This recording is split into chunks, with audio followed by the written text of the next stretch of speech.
Welcome back clean news. चलिए देखते हैं उत्तर प्रदेश की 25 फटाफट बड़ी खबरों को। इससे पहले आप यूपी के किस जिले से न्यूज को देख रहे हैं हमें कमेंट बॉक्स में जरूर बताइए। साथ ही डेली अपडेट रहने के लिए चैनल को सब्सक्राइब कर बेल आइकन को दबाना बिल्कुल न भूलें। आज का लाइक एम 3000 है, उम्मीद करते हैं आप इसे जरूर पूरा करेंगे। मॉनसून सत्र से पहले योगी कैबिनेट की बैठक, विकास कार्यों को रफ्तार के लिए अनुपूरक बजट के प्रारूप को मिली मंजूरी। यूपी विधानसभा का मॉनसून सत्र आज मंगलवार से शुरू हो रहा है। इससे पहले कल शाम योगी कैबिनेट की बैठक बुलाई गई। सीएम योगी के आवास पर शाम 7 बजे से बैठक हुई। सीएम योगी की अध्यक्षता में होने वाली बैठक में कई मंत्री शामिल हुए।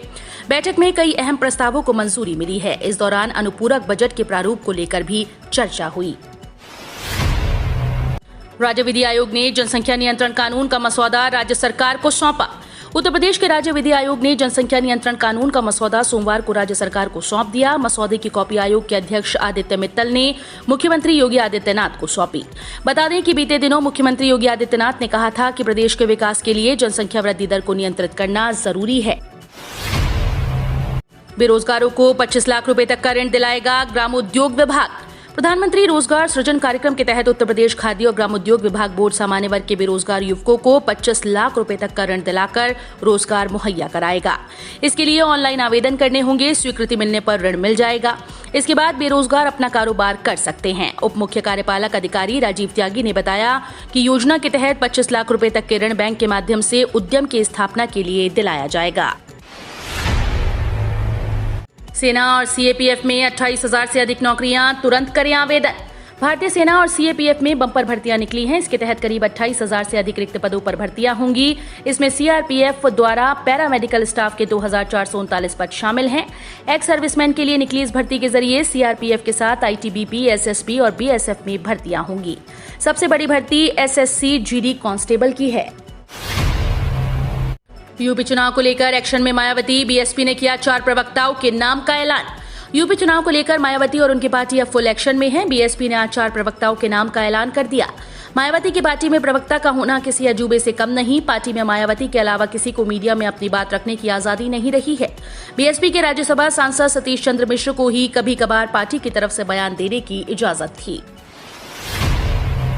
यूपी विधानमंडल का मॉनसून सत्र आज से। कोरोना, पंचायत चुनाव व महंगाई, बेरोजगारी पर सरकार को घेरेगा विपक्ष। उत्तर प्रदेश विधानमंडल का मॉनसून सत्र हंगामेदार होने के आसार हैं। कोरोना संक्रमण की दूसरी लहर के बाद आज से शुरू होने जा रहे इस सत्र में विपक्ष कोविड प्रबंधन को लेकर सरकार पर हमलावर रहेगा। पंचायत चुनाव के तौर तरीकों पर सरकार को घेरेगा। महंगाई, बेरोजगारी, किसानों से जुड़े मसले, छुट्टा पशुओं की समस्या और कानून व्यवस्था के मुद्दों को सरकार के खिलाफ अस्त्र की तरह इस्तेमाल करेगा। सेवा योजना .up.nic.in से मनरेगा में 1278 पदों पर होने वाली भर्तियों के लिए लाई जाएगी नई एजेंसी। मनरेगा में 1278 पदों पर पहले आओ पहले पाओ के आधार पर सेवायोजन पोर्टल के माध्यम से मानदेय आधारित होने वाली भर्तियों के लिए ग्राम्य विकास विभाग अब नई एजेंसी का चयन करेगा। ऐसी एजेंसी की तलाश की जा रही है जो मानदेय के आधार पर रखे जाने वाले कार्मिकों का चयन वृहद स्तर पर लिखित परीक्षा के माध्यम से कर सके। सावन के अंतिम सोमवार काशी विश्वनाथ मंदिर में आस्था का सैलाब। इंद्र ने भी किया जलाभिषेक। सावन के अंतिम सोमवार को काशी विश्वनाथ मंदिर में आस्था का सैलाब दिखाई दिया। सुबह से ही कई किलोमीटर लंबी कतार बाबा के दर्शन को लग गई। इस दौरान रुद्राक्ष श्रृंगार से बाबा का मंदिर आकर्षण का केंद्र बना। भगवान इंद्र ने भी बाबा का जलाभिषेक किया। दोपहर 1 बजे तक जहां लोगों को तीखी धूप ने परेशान किया, वहीं करीब 1:45 बजे झमाझम बारिश ने भीषण गर्मी से राहत दी। टीजीटी, सामाजिक विज्ञान और उर्दू समेत 4 विषयों के आंसर की जारी। यूपीएससी एसएसबी ने 7 और 8 अगस्त 2021 को हुई टीजीटी भर्ती परीक्षा के 4 विषयों की आंसर की जारी कर दी है। माध्यमिक शिक्षा सेवा चयन बोर्ड की ओर से बुधवार को देर शाम जारी किए गए नोटिस के अनुसार टीजीटी सामाजिक विज्ञान, टीजीटी उर्दू, टीजीटी शारीरिक शिक्षा और टीजीटी संगीत वादन की आंसर की जारी की जा रही है। यूपीएससी एसएसबी की टीजीटी परीक्षा 2021 में भाग लेने वाले अभ्यर्थी अब चयन बोर्ड की वेबसाइट www.upsessb.org पर जाकर अपनी आंसर की चेक कर सकते हैं। बसपा नेता सतीश मिश्रा का आरोप, योगी सरकार में ब्राह्मणों के 700 से ज्यादा एनकाउंटर। बीजेपी सरकार में ब्राह्मण समाज का सबसे ज्यादा उत्पीड़न किया गया। योगी सरकार में ब्राह्मणों के 700 से ज्यादा एनकाउंटर किए गए। आने वाले विधानसभा चुनाव में ब्राह्मण समाज बीजेपी को सत्ता से बाहर करेगा। ये बात बीएसपी के राष्ट्रीय महासचिव सतीश चंद्र मिश्रा ने बसपा प्रभारी रामकिशोर शुक्ला द्वारा रामनगर बाराबंकी में शहादतगंज रोड कांशीराम कॉलोनी के निकट आयोजित प्रबुद्ध वर्ग सम्मेलन में कही। बाढ़ की आड़ में घिनौनी राजनीति कर रही भाजपा। बहुजन समाज पार्टी सुप्रीमो मायावती ने उत्तर प्रदेश में सत्तारूढ़ भारतीय जनता पार्टी पर बाढ़ की आड़ में बसपा के प्रबुद्ध वर्ग सम्मेलनों पर बाधा पहुंचाने की घिनौनी राजनीति करने का आरोप लगाया। मायावती ने सोमवार को कहा कि बाढ़ पीड़ितों को मदद पहुंचाने के बजाय भाजपा जन आशीर्वाद यात्रा का आयोजन कर रही है, जबकि बसपा पर उल्टा आरोप लगा रही है कि उनकी पार्टी बाढ़ पीड़ितों की मदद न करके प्रबुद्ध वर्ग सम्मेलन कर रही है। दूसरी शिफ्ट में छात्रों की सहमति नहीं, टीचर और स्कूल मैनेजमेंट परेशान। स्कूल्स को 2 पालियों में चलाने को लेकर माध्यमिक शिक्षा में सबसे ज्यादा परेशानियां सामने आ रही हैं। स्कूल्स में पहली पाली में ही अभिभावकों की सहमति बहुत कम आई, तो दूसरी पाली के लिए अधिकांश स्कूल्स में एक भी सहमति नहीं। ऐसे में स्कूल प्रधानाचार्य और शिक्षक शिक्षिकाएं सभी परेशान हो रहे हैं। महिला शिक्षिकाएं सबसे ज्यादा समस्या में हैं कि 16 क्लास किस तरह से पढ़ाना संभव हो पाएगा।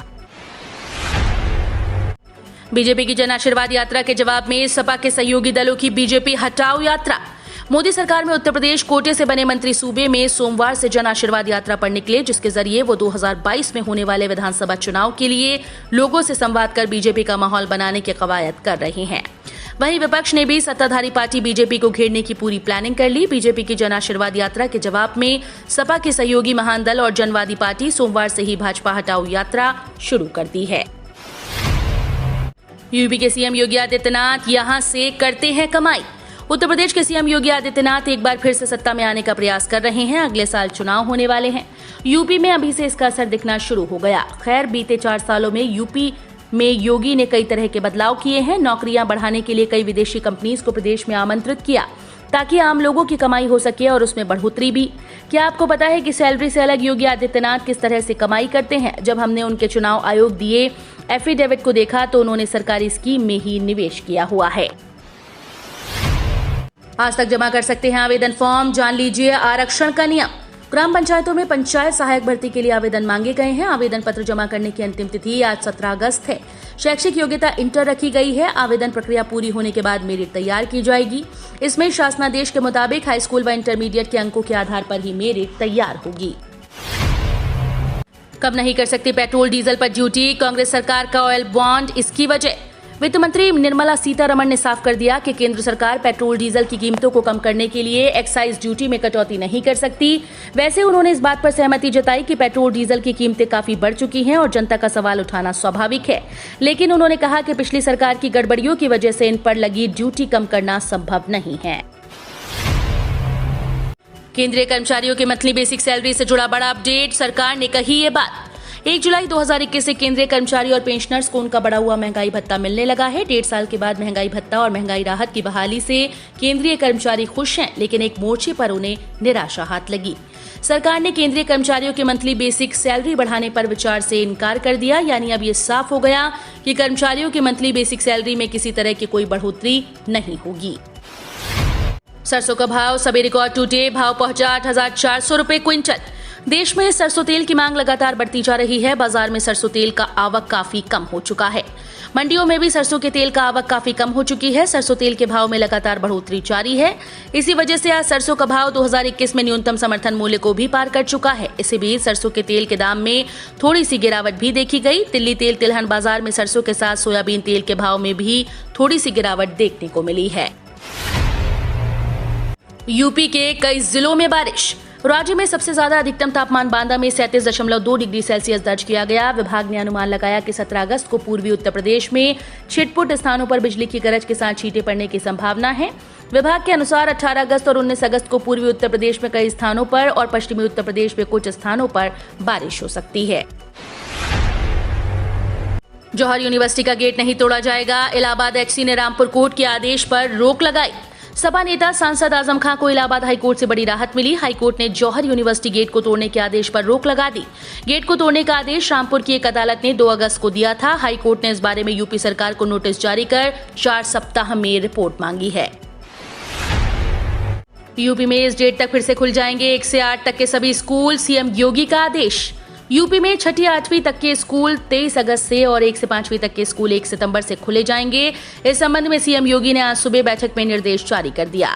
सीएम योगी ने कहा कि स्कूल की निगरानी की जाए, सख्ती से कोविड प्रोटोकॉल का पालन कराया जाए। उन्होंने कहा कि राज्य स्तरीय स्वास्थ्य विशेषज्ञ सलाहकार समिति की अनुशंसाओं के अनुरूप कल से माध्यमिक, उच्च प्राविधिक और व्यावसायिक शिक्षण संस्थानों में 50% क्षमता के साथ भौतिक रूप से पठन पाठन शुरू हुआ है। पोस्ट ऑफिस की है स्पेशल स्कीम, एक बार जमा करें पैसा और हर साल पाएं 60,000 रुपए। पोस्ट ऑफिस की एक ऐसी स्कीम के बारे में जानेंगे जिसमें आपको एक मुश्त पैसे जमा करने हैं और उसके बाद हर महीने पेंशन के रूप में इंटरेस्ट का पैसा मिलता है। मैच्योरिटी होने पर एक मुश्त पैसा वापस हो जाता है। इस स्कीम के लिए मैच्योरिटी पीरियड 5 सालों का है। अगर आप इसमें केवल 50,000 रुपए जमा करते हैं तो हर साल इंटरेस्ट के रूप में 3300 रुपए मिलेंगे। सदन से सड़क तक योगी सरकार को घेरेगी सपा, अखिलेश यादव ने विधायकों को दिए निर्देश। मिशन 2022 की तैयारियों में जोर शोर से जुटी समाजवादी पार्टी के राष्ट्रीय अध्यक्ष अखिलेश यादव ने कहा कि भाजपा सरकार में भ्रष्टाचार का चारों तरफ बोलबाला है। जल शक्ति मिशन घोटाले की जांच रिपोर्ट अभी तक नहीं आई है। भाजपा की चालाकी से जनता को सावधान करना है। सड़क से सदन तक विधायकों को ये सब मुद्दे उठाने हैं। अलीगढ़ का नाम होगा हरिगढ़, जिला पंचायत की बोर्ड बैठक में प्रस्ताव पास। अलीगढ़ का नाम बदलने को लेकर एक बार फिर से राजनीति शुरू हो गई। सोमवार नवगठित जिला पंचायत की बोर्ड बैठक में अलीगढ़ का नाम बदलकर हरिगढ़ किए जाने के प्रस्ताव को पास किया गया। सदन में मौजूद जिला पंचायत सदस्यों व जनप्रतिनिधियों ने इस पर अपनी सहमति जताई। अब प्रस्ताव शासन को भेजा गया है। यूपी के 17 और जिले हुए कोरोना मुक्त, एक्टिव केस 419। यूपी में तेजी से कोरोना खत्म हो रहा है। अब 17 और जिलों में कोरोना का एक भी केस नहीं बचा। औसतन हर दिन 2.5 लाख से अधिक टेस्ट हो रहे हैं, जबकि पॉजिटिविटी दर 0.01 बनी हुई है और रिकवरी दर 98.6% है। विगत 24 घंटे में हुई 1,89,744 सैंपल की टेस्टिंग में 62 जिलों में संक्रमण का एक भी नया केस नहीं पाया गया, जबकि 13 जनपदों में इकाई अंक में मरीज पाए गए। हम रोज ऐसे ही न्यूज लाते रहेंगे। यदि आपने अभी तक क्लीन न्यूज यूपी को सब्सक्राइब नहीं किया है तो फटाफट सब्सक्राइब कर लें। साथ ही बेल आइकन को प्रेस करना बिल्कुल ना भूलें ताकि लेटेस्ट अपडेट मिस ना हो।